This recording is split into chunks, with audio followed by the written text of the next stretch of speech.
My name's Kimberly Tanner, and I got involved with Mary's Place kind of by accident.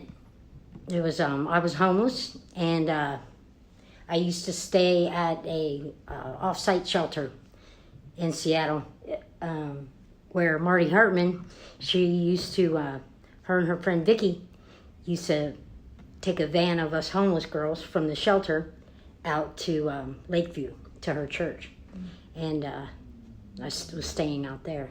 And I used to get up early in the morning and go out and clean up the trash area and water the roses and just kind of helped out around the place.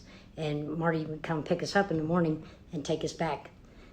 But she decided she wanted to do something other than the shelter or just transporting us. So her and the pastor, Pat, she had a Church of Mary Magdalene. And let's see, they decided to open up a shelter or a day center for homeless women and moms and kids. At the time, it was mostly just us single women.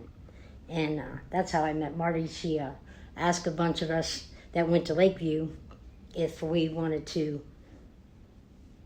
she wanted our input in on what we wanted as a day center, as a shelter.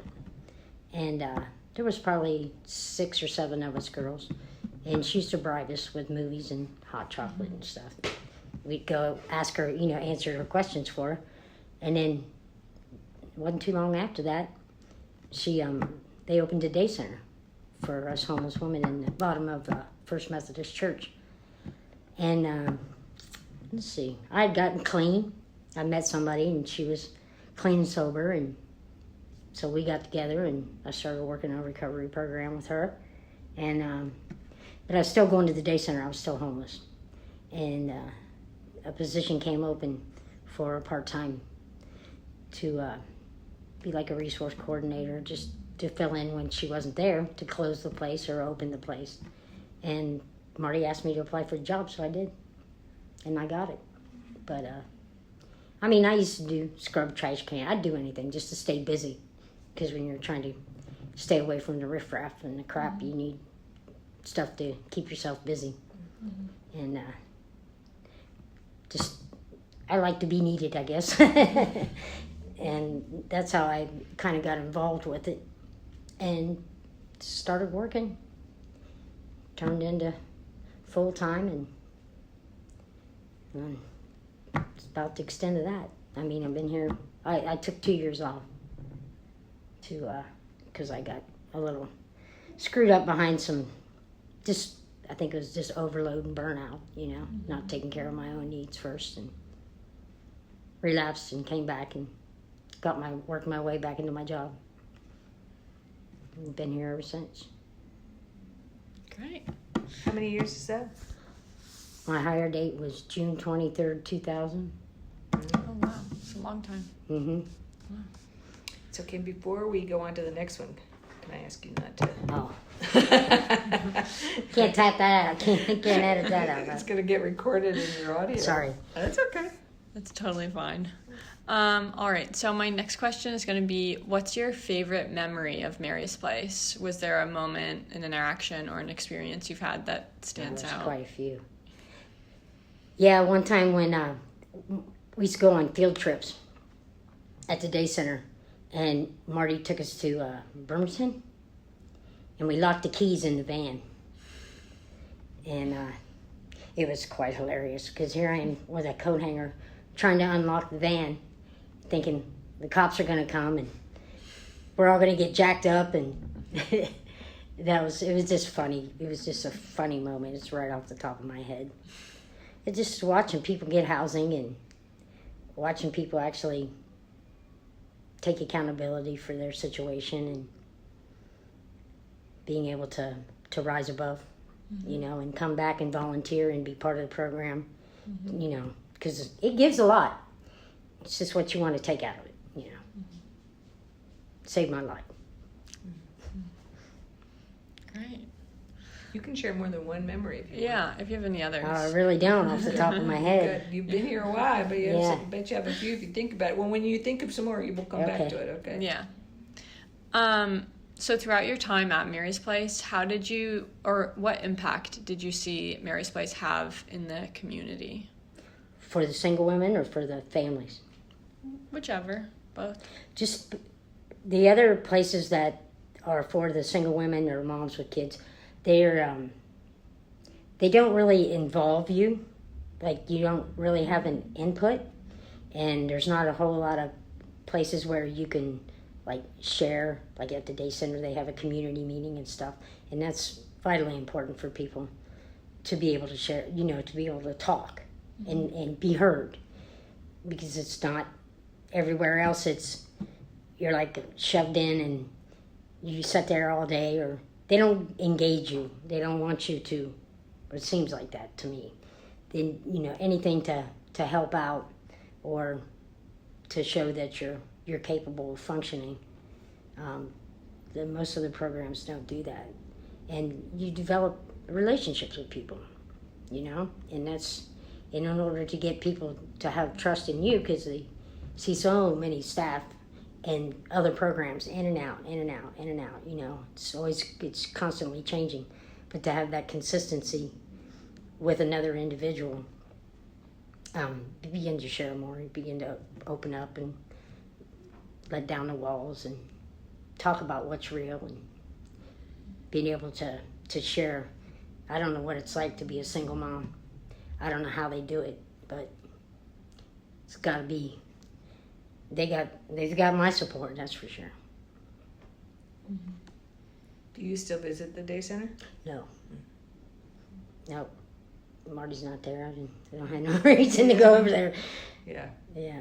I mean, I live in a kind of a situation that's, we're all homeless or formerly homeless women, so. And now I volunteer. We got commitments there too, so. So over your time that you've been at Mary's Place and worked here, how have you seen Mary's Place change? Oh, man. Yeah, it's a big question. Yeah. Yeah. The first, gosh, what was it, 7 years we were at the Methodist Church. And then we moved. And that was a big to-do.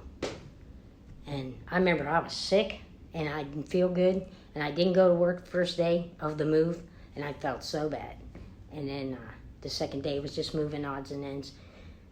But we went to a building that's no longer there, across from the admin, and just getting reacclimated, moved from there to another facility on Bell Street, and just putting in the hours and working to try and get that place set up to run the shelter out of. And then Marty started adding more, off-site shelter for single moms, and they would come and with their kids in the evening and around 4, and they would be bussed out or take a bus to other churches that used to put them up for 2 weeks at a time, I believe. And once the kids started coming, and then that took off rapidly. We did that. I'm not sure how long we did that. It really wasn't that much involved with the families. That was more Allison and Liz. And let's see what else. Just getting people to get on board, The first time we ever got a food budget was Microsoft, I think. And we had a big cookout, and they came in these huge buses, and all the ladies were all excited. Oh, look at the rich people. They're going to give us money. And they gave us a check for $5,000 for a budget, for our food budget. We had a big to-do for that. And just watching the program change, I mean, it's further than I ever anticipated to watch it just take off. And it's a definite need.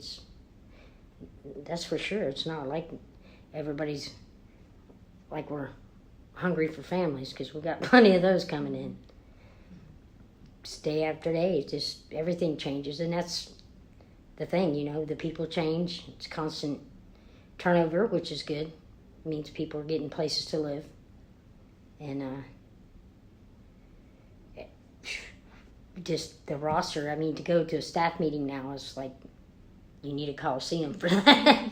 It's crazy. Just watching it change is just, I don't know, I mean, the changes you can just come and see. It's the only thing I can say, if it's got, what, how many places now? Well, you started out with a basement? 5 now. 5, yeah. And there's a definite need for it. All right, so my last question is there one event, or if you can't think of an event, like a time period that you remember that you think is particularly important to the history of Mary's Place? When we, the Amazon opened up a lot of these empty, there was like 3 or 4 different hotels in this area down here that they opened up for us to put families in. And that was huge, because Marty and I had talked about that years and years and years ago, about why doesn't the city upgrade some of these buildings and make them habitable? Because at the time, the federal building, the old federal building, was open, and people, they had a shelter in there, but it was a share shelter, and there were so many empty buildings that were unoccupied. And then when Amazon opened up these hotels, it helped us. Word grew exponentially then about, places to be. And we take the whole family and you have your own space, and because usually you're thrown into a room with other people and your kids don't have any privacy and you don't have any privacy, and it's hard to build off of that. That constant having to leave during the day, and what are you going to do with your stuff and your kids, and it's just crazy. It's a rough road, and it's a full-time job, especially for the single parents. Everybody needs to work. It's the kind of thing. Today's society. Yeah, the kindness of their heart to upgrade those places that weren't going to be used, and took off quick.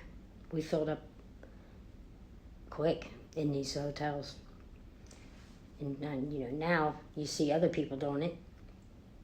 So we did something right along the way.